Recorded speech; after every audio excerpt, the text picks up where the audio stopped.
বসে বসে।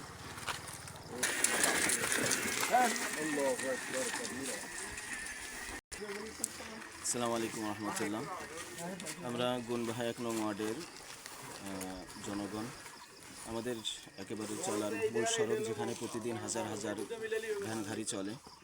তো এই সড়কটা দীর্ঘদিন যাবৎ এরকম অবহেলিত অবস্থায় রয়েছে। এখানে প্রতিদিনই বেশ কয়েকটা দুর্ঘটনা ঘটে।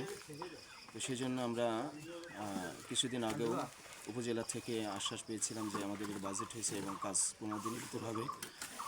তো 15 দিন পার হয়ে মাস পার হতে চলছে। এখন 2026 ঈদুল আজহা, এখন পর্যন্ত আমাদের এই কাজের কোনো অগ্রগতি আমরা দেখিনি। তো এখন ঈদের সময় খুব গাড়ি ঘোড়ার খুব চাপ, প্রতিনিয়ত যে অ্যাক্সিডেন্টগুলো হচ্ছে, আমরা মানবিক দৃষ্টিকোণ থেকে আপাতত আমরা এই কাজটুকু করছি। যেখানে বড় একটি ভাঙা আছে, তারপরে এই পাশে বড় একটি ভাঙা আছে। তো সেই জন্য 1 নং ওয়ার্ড হিসাবে আমাদের এই ওয়ার্ডটা অনেক অবহেলিত। আমাদের রাস্তার রোডের পাশে যে লাইটগুলো থাকে সেগুলো থেকে আমরা বঞ্চিত, আরও পৌরসভার যে নানান সুবিধা আছে সেগুলো থেকে আমরা বঞ্চিত। আমাদের এই সড়কটা একেবারেই অনুপযোগী। আমরা ফজরের পরে আসছি, তবুও এখনও মানুষের চলাচল শুরু হয়েছে। একেবারে এখান দিয়ে আলফাডাঙ্গা মূল সড়ক এটা।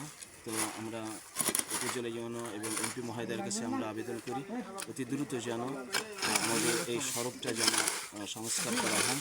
এই দাবি আমাদের সকলের। জি, আসসালামু আলাইকুম।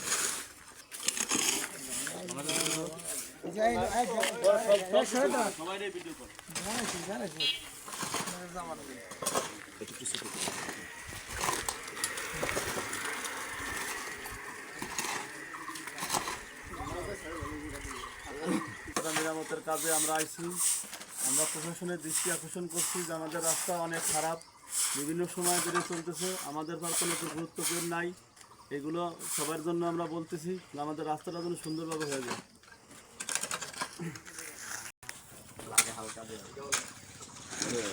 রাসেলের পক্ষে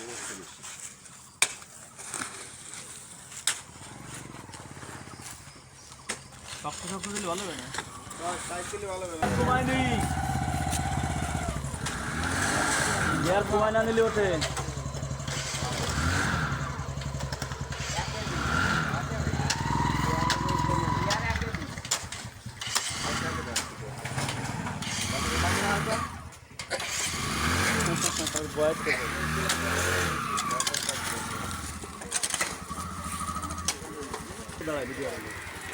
রাস্তা পুরো ভিডিও, রাস্তাটাও ভিডিওটা ছেড়ে দাও, রাস্তা তো খারাপ।